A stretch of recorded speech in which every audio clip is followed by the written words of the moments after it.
Our speaker is somebody we're very familiar with. She's president of the Texas Eagle Forum, and she's been long active in Texas Eagle Forum here in the Texas area. She was elected Republican National Committee Woman for Texas in 2008 and stepped down after being elected chairman of the Republican Party of Texas in 2009 and 2010. She's been very active in observing the UN conferences. She's gone to many of the conferences going back all the way into the 1990s and reported on them, some of the talks she's given here, and also in some of the material she's written for the New American Magazine too. Over the years, the Eagle Forum and the John Birch Society, we have fought hand in hand on several issues, just like we're fighting on stopping the CON issue right now. And we are doing everything we can to stop the destruction of our sovereignty in our country through the trade agreements, which she's going to be talking about today. And I've had the pleasure of hearing her talk here at Midland, Texas last month, and I think you're going to be very well rewarded with the information and what she's going to be telling you about these trade agreements. I'm proud to present to you Cathie Adams, President of Texas Eagle Forum.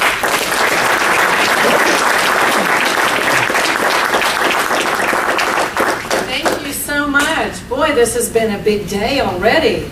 I can tell you that there are battles just flaming up all over the place out there. Yes, the CON is a big deal in Texas already. We've got legislators who are calling us and asking, you are going to put up a fight, aren't you? Because they're being bombarded. And bombarded by people who are angry. That may behoove a constitutional scholar, a talk show host, but it doesn't behoove the grassroots to get angry and fly in the face of legislators. And that's their demeanor.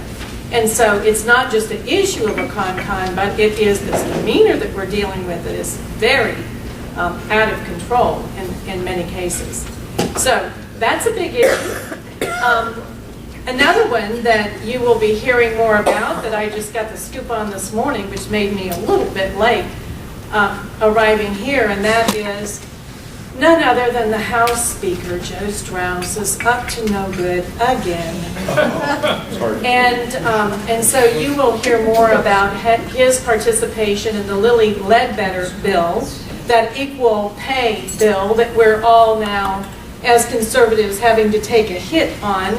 And that was vetoed by our governor, but how in the world did it end up on his desk in the first place? Stay tuned for more of that story. But anyway, in all of these trade agreements, another conversation I have had is with the Heritage Foundation representative in this area, Wade Miller, a really, really good guy.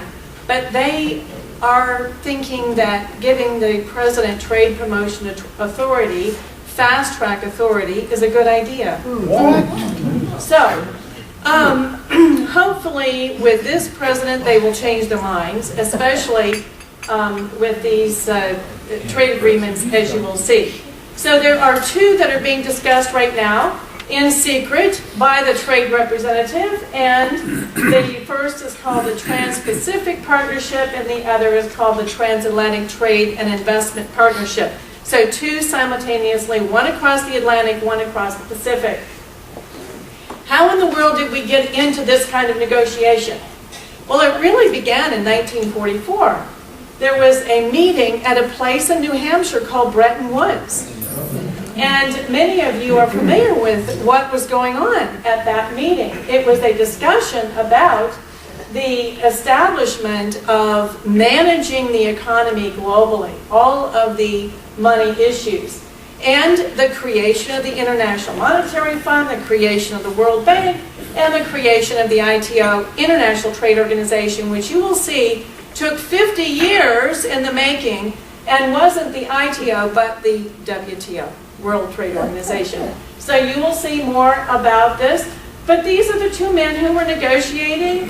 The one on the left is Harry White and the other one is John Maynard Keynes, and you know all about Keynesian economics. Harry White, let's learn a little bit about this gentleman first. I say gentleman loosely. There. He was an economist, and actually it was his idea to create those three entities, the World Bank, International Monetary Fund, and World Trade Organization. And he actually pushed this idea off onto Keynes at this meeting at Bretton Woods. This discussion, 1944, just to remind you, was before the end of the Second World War. Another thing about Mr. White is that he was accused of being an active agent of Soviet espionage. 3 days after he testified before Congress, he had a heart attack and died. So that was Mr. Harry White. The other man, John Maynard Keynes, was a Brit, and he was the one who came up with this bright idea that government should find some businesses too big to fail.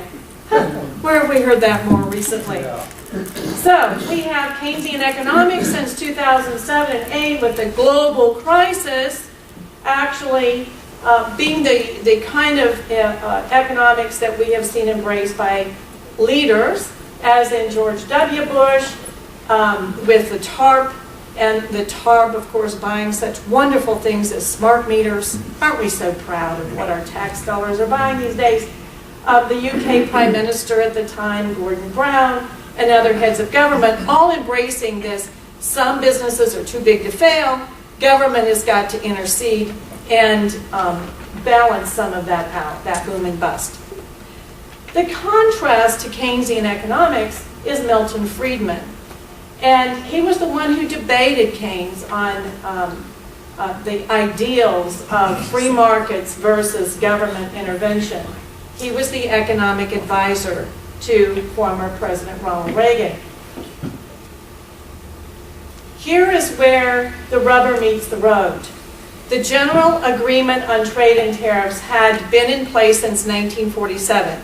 So you have Bretton Woods in 44, 47, you have the establishment of this treaty regarding trades and tariffs, and is supposed to eliminate them, and they're always trying to eliminate them and always at our disadvantage. And you'll remember that tariffs were a very good way of paying for our own government until the bright idea of an income tax and growing government out of all constraints. But anyway, in 1947, this was supposed to be a reciprocal and mutually advantageous trade treaty.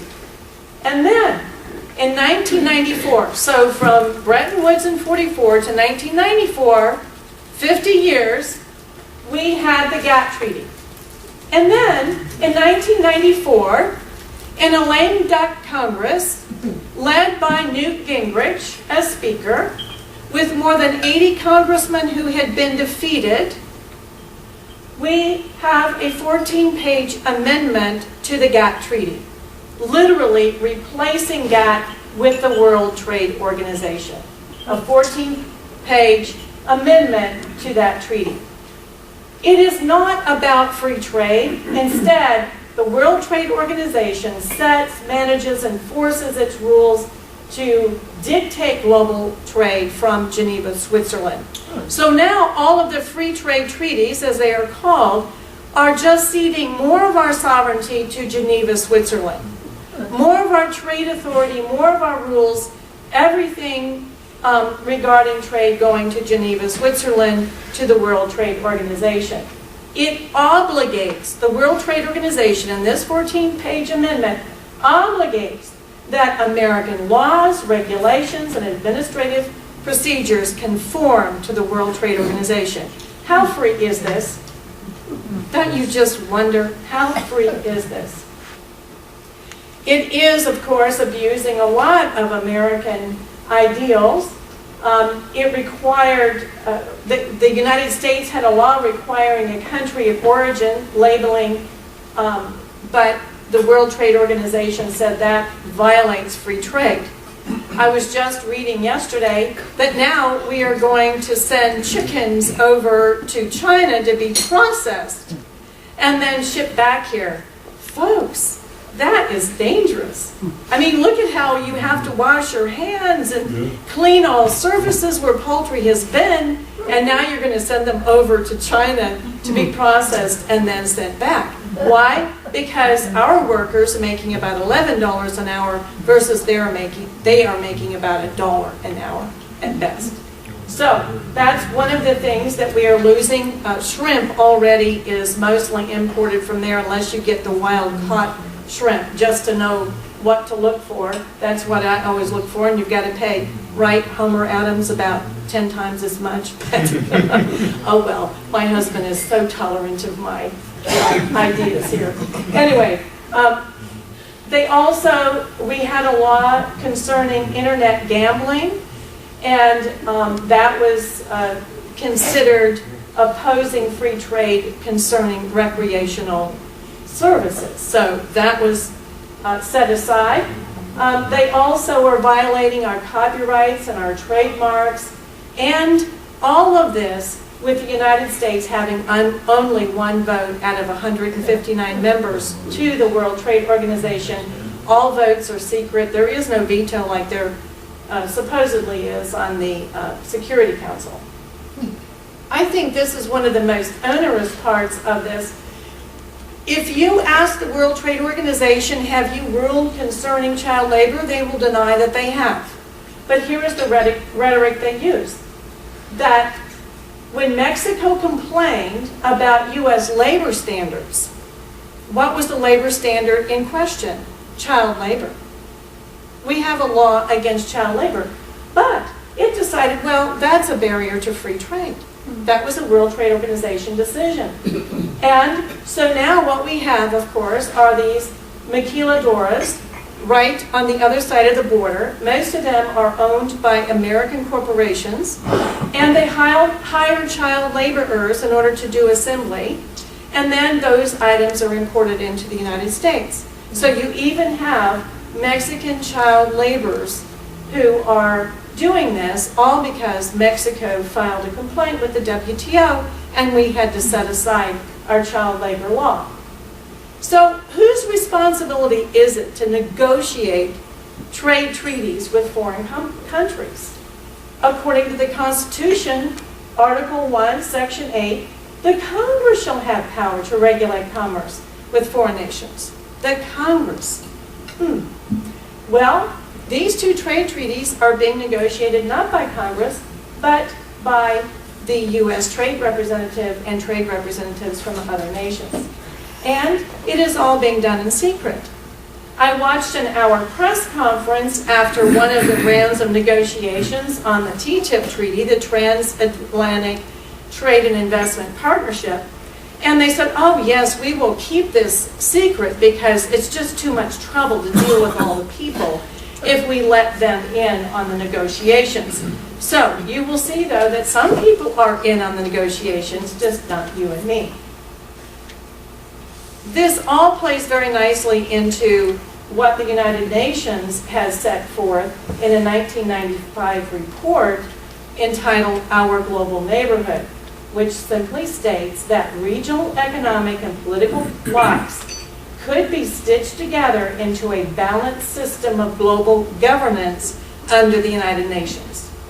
So the UN is already saying these free trade treaties are working very, very well together as a patchwork that can be brought together and put under the United Nations. And you will see how that is happening with the WTO in a sequel slide. Also, I want to make the point, as much as I have looked since 1995, since I began going to United Nations meetings, I have yet to find one difference between global governance and global government. It's just a work in progress.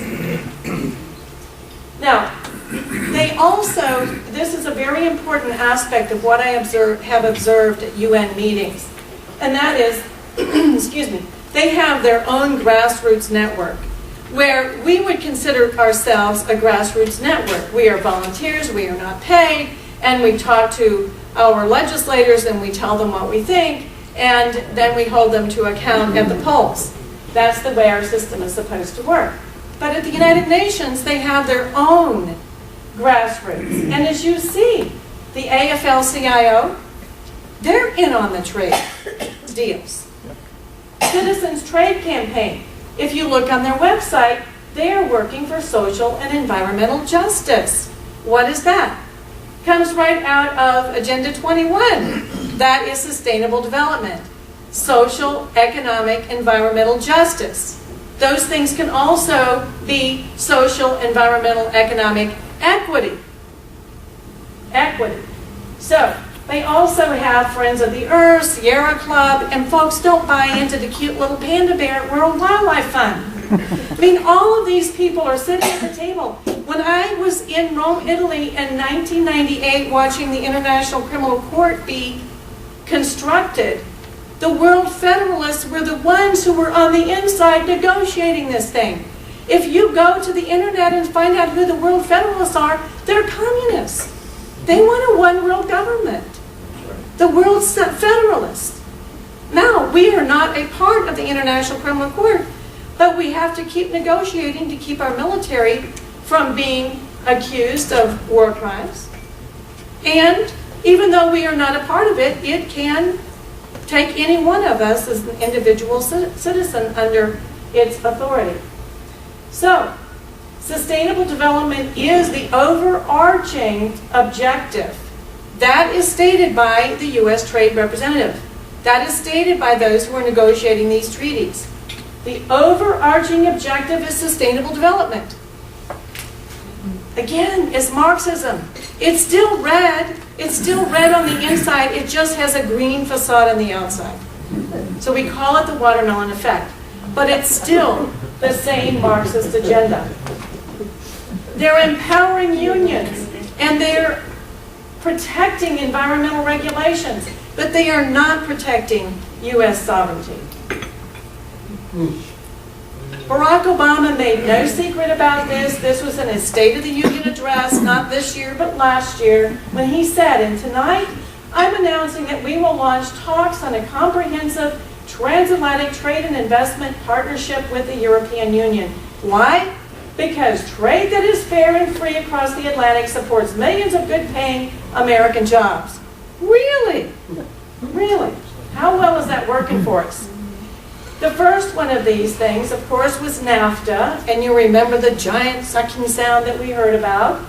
Well, it also was supposed to bring in more jobs and more prosperity for Americans, but the United States ran a trade surplus with Mexico the year before NAFTA, but the year after NAFTA, we ran a $64 billion, not the year after, I'm sorry, in 2012, so a few years later, a $64 billion deficit.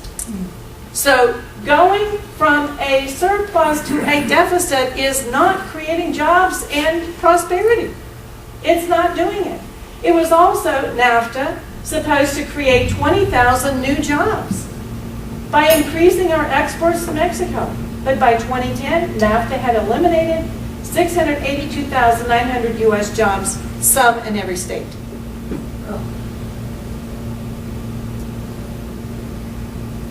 And yet, David Cameron calls TTIP, that's what they're calling this, TTIP, Transatlantic Trade and Investment Partnership, the biggest bilateral trade deal in history.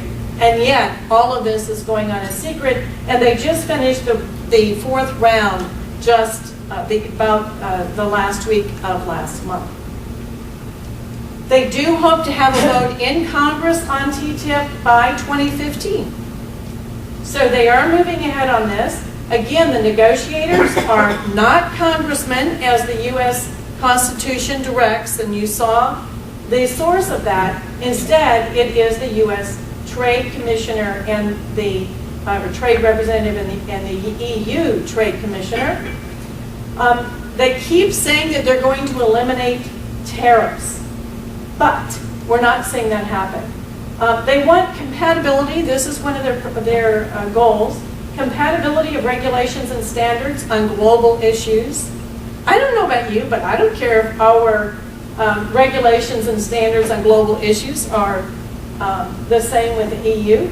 I think that we do it better, and I don't think we need to apologize for anything that is American and American exceptionalism. As a matter of fact, any of you on my email list we'll see that also this morning I sent out Phyllis Schlafly's latest article on who owns the internet. You're going to like that one. He's trying to give that away, of course, as well. So that was the Atlantic. The one across the Pacific is called the Transpacific Partnership, TPP. And this is to be a vehicle for Asia-Pacific-wide economic integration. That is what the former Trade Representative Ron Kirk, former mayor of Dallas, had to say about it. Asia-Pacific-wide economic integration. So we're not making up these words. These are words that they are using to proclaim how wonderful these trade treaties are. Japan is thinking, I think here, a little bit smart. Maybe because they're a little bit closer to China than what we are. We're shipping our chickens over there to be processed and then sent back. But Japan wants to keep their food tariffs for food security. Folks, we are now importing more of our food than we are producing. This is wrong. And Obama's EPA standards and the endangered species and everything he's doing with taking away grazing land for our cattle. Now he wants a methane gas tax. I mean, this guy is trying to destroy our economy and our certainly our standard of living. So what have they agreed on so far in this TPP? Oh, bidding rules for roads, railways, and bridges. Our own infrastructure, our own national security is at risk, folks, when we are doing this. And our NAFTA partners are already part of this trade treaty across the Pacific. So is Australia, Brunei, Canada. You can see the countries here that are part of this. And you know that some of these countries are not freedom-loving countries. Vietnam is still a communist country. Eventually, they hope to have China and Russia. And if any of you who are, as I am right now, studying the book of Daniel in my Bible study, say, oh my goodness, they want to have China and Russia in on this? That is a biblical statement, folks. We had better be careful about what we're getting into here. The negotiations, again, are in secret. There's an international arbitration tribunal that is set up and overseen by the UN Secretary General that has more authority than our own U.S. Supreme Court. So this is literally giving away our birthright. They are also looking for, as you saw with the other treaty, an economic integration on this treaty. And without national sovereignty, who will secure our rights? That is a pretty dire thing to contemplate. The World Trade Organization rules are written by and for corporations who have inside access to the negotiations. 17 industry sector advisory committees are sitting at the table negotiating this. Just like I told you how the International Criminal Court was created in 1998, the World Federalists were sitting there writing the thing, sitting with the negotiators doing the writing, and today you have 17 industry sector advisory committees. Those are written by and for corporations who have inside access, and yet our own Congress does not. If you file a request for information, you are denied, by the way. Another issue that we should care about with this particular one is that you have these nations who are persecuting Christians, and Islam is held up. As a matter of fact, in Brunei, you have the religion of Brunei, Dar al-Salam, shall be the Muslim religion. Islamic Sharia law supersedes all other law and regulates all aspects of life. And so how can you have a treaty with a country that is going to be persecuting the faith of our own founding fathers? It forbids Bibles and non-Islamic texts or symbols to even be imported to these countries. The partners are also not only countries, but foreign corporations that are exempted from American laws. Exempted from American laws. They have foreign firms who can appeal to federal regulatory and court rulings to a WTO tribunal, and that tribunal then has the authority to overrule our sovereignty.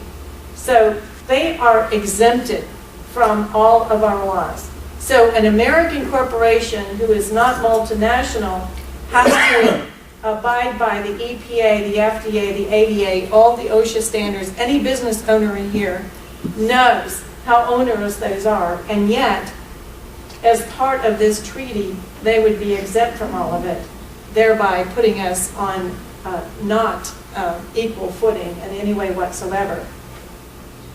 I have a couple of slides that I think are very, very interesting comments by Americans for Limited Government president. His name is Bill Wilson, and I think it really is very revealing what is going on in these secret negotiations. Again, corporations have access to the U.S. Trade Representative website, and yet our congressmen do not. And here is a woman who worked for a Democrat congressman, Don Wyden from Oregon, who said that the corporations have access, and yet they, as Congress people, do not have access. And that was in the Huffington Post. That must be correct, right? He also says that foreign corporations will be treated as sovereign nations. I think this is a step up from what we have seen before. He also said that submerging the idea of sovereignty into a sea of regulatory bodies and international agencies, our freedom is drowning in this. And lastly, we become wage slaves to an oppressive government and its cadre of corporate backers that consider our lives and our liberties of little or no consequence. It's all about business. Anything goes.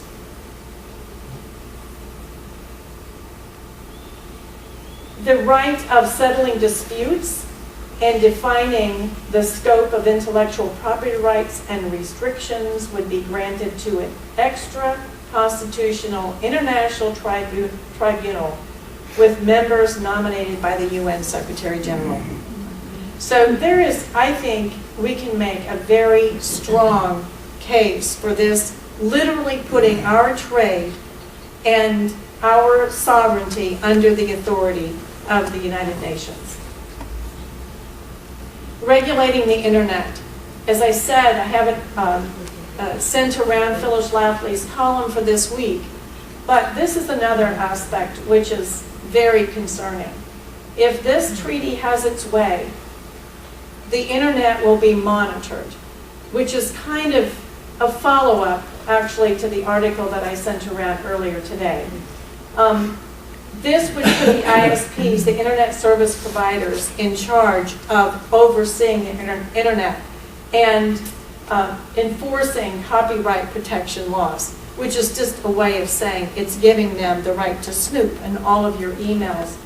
And right now, we have a Digital Millennium Copyright Act, but it would be replaced by this trade promotion across the Pacific. And how do we know this much information if we are not able to get our hands on these documents? By WikiLeaks. WikiLeaks has been there and seen much of it. So there is growing opposition to these kind of treaties. As you see in 1999, only 30% of the Americans believed that free trade agreements would hurt the United States. That now is up to 53%. So Americans are catching on, and that is good news. In July 2012, poll Americans decided that the single biggest obstacle for creating American manufacturing jobs was outsourcing due to trade policies. So Americans are catching on, and that is very good news. This is what our own national leader, Phyllis Schlafly, has to say about these trade agreements. They are without creating are about creating imports from low-wage countries who often cheat us coming and going. The trade agreements are a violation of U.S. sovereignty and our Constitution. And I think that this is a very interesting statement. Since 2000, the United States has lost 1/3 or 5.5 million of our manufacturing jobs. And again, that did not come from some right-wing source, that came from the Congressional Research Service. So losing 5.5 million manufacturing jobs is undermining our national security. What happened when we needed to gear up for World War II? Many of our manufacturing plants turned into war-making plants. How could we do that today when we are outsourcing to those who would be our enemies? So what can we do about all of this? First and foremost, as we started out, the Trade Promotion Authority, which is also called Fast Track Authority, should not be given to the President. And yet on the 9th of January, bills were filed in both the House and the Senate and the U.S. Congress. I am talking to Ted Cruz's office about this, and I hope that you all will too. That we do not want to give Obama Trade Promotion Authority or Fast Track Authority. Why? Because it not only transfers the authority from them, from Congress, to the President, who then has his appointee, the U.S. Trade Representative, negotiating these treaties, but it also imposes mandatory deadlines, severely limits debate, and allows no amendments, and gives Congress only an aye or nay vote. That is not fair or constitutional. Also, remind your congressmen that treaties with foreign governments are supposed to be approved by the United States Senate by 2/3 vote. What the Trade Promotion Authority does is give it a simple majority in both houses of Congress instead of the 2/3 majority of the Senate. Also, ask your congressmen to vote against both treaties as well as Trade Promotion Authority. So with that, I'd love to entertain your questions or your comments, and do we have enough time to do that? Okay.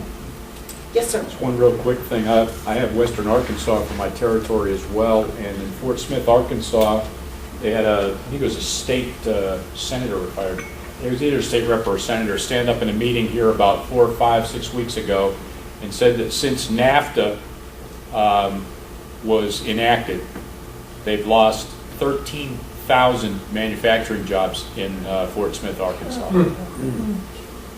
In one city? Yes, ma'am. That is pretty dire. Yes, sir. Cathie, I'm interested in constitutional issues of this. Our Constitution prohibits tribunals or outside of people from having authority over agreements like this unless we deem them to be superior to our courts. And at what point do we deem them to be superior? I think that the Trade Promotion Authority does it all. And it's wrong. It's wrong. And so that was why it was so disappointing for me to hear from my friend yesterday that, you know, they support as Heritage Foundation. And also, I have to tell you, I've been working with Heritage Alliance, many of you know Richard Ford, on their voter guides. And across the board, Eagle Forum National has a lower score for congressmen and senators than the other groups. Why is this? Why is Eagle Forum always giving them a 50% and everybody else is giving them an 80 or 90%? Trade. So, yes, sir. Yes, if you forget about these international agreements and just look at how our own congressmen vote for our own trade policies, most of the so-called conservative Republican congressmen vote for most favored nation status for Red China. Mm-hmm. Here's this nation that rips off our patents, uses child labor, slave labor. Our own Congressman Sam Johnson has repeatedly voted for most favored nation status for Red China every single time since the 1990s.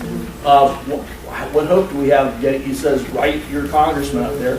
That'd be nice if they listen, but it doesn't sound like even the allegedly most conservative congressman that you're talking about. Oh yeah, ACU rating 100%, and then the Birchers and the Eagle Forum will give them like far less.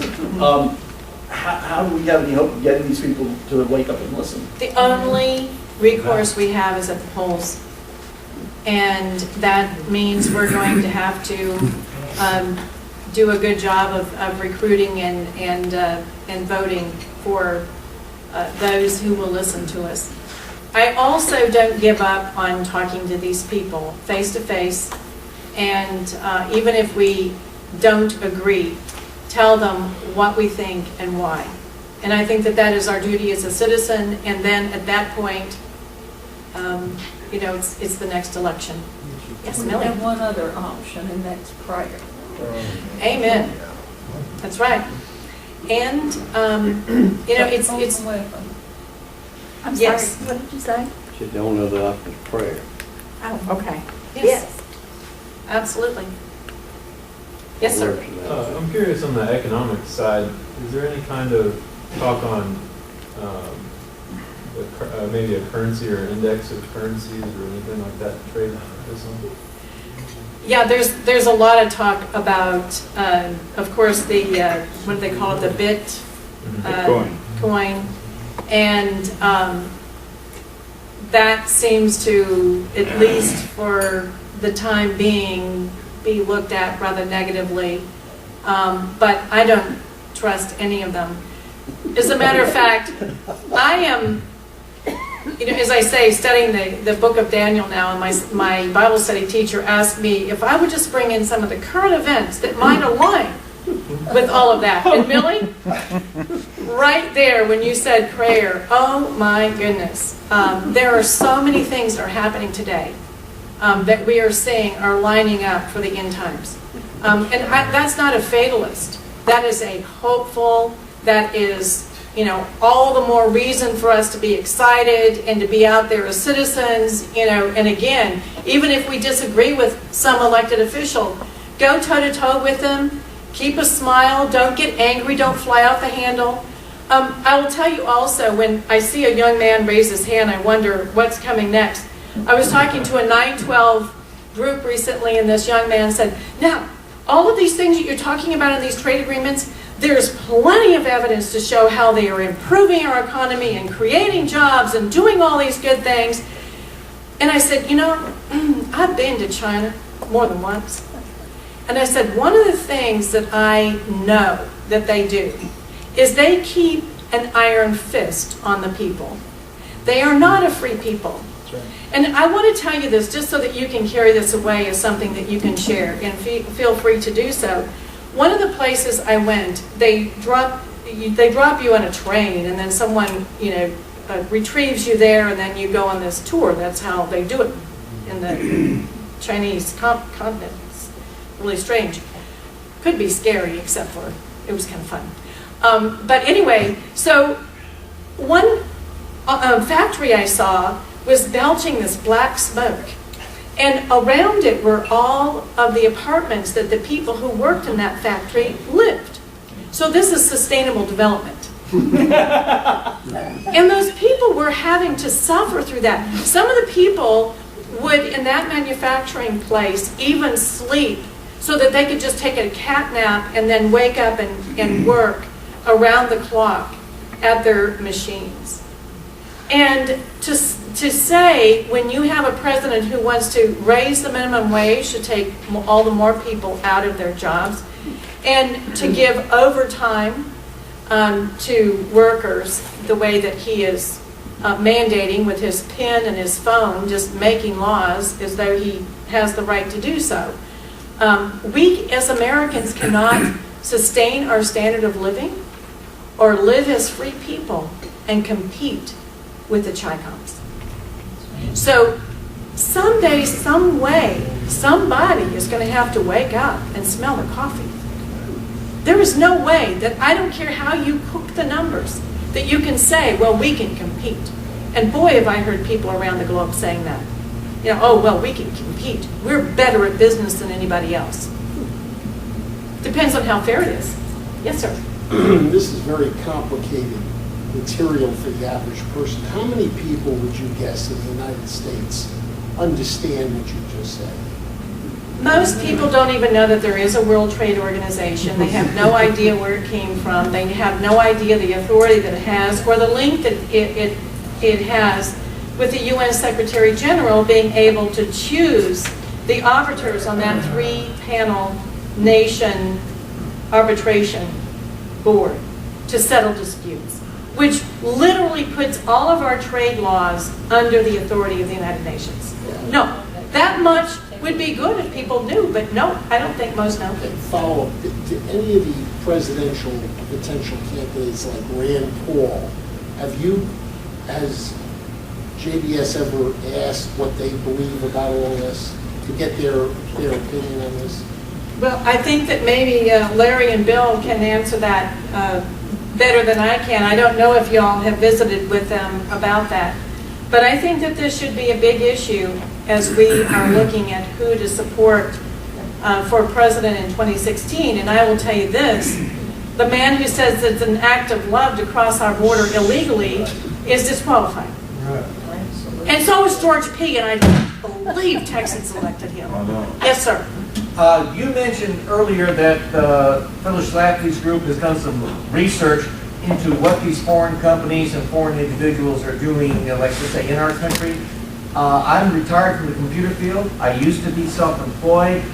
I saw some of these foreigners who came in from these other countries as computer professionals who did not know what they were doing, but inside the companies, people were like shouted down simply because these people were sold high in the company, meaning I'd like to know, as part of your research, have you also gone into that aspect? You've done a lot in the manufacturing area, but have you also looked into the phony computer professionals and or the terrorist computer professionals that are being brought into these foreign countries under these free trade agreements?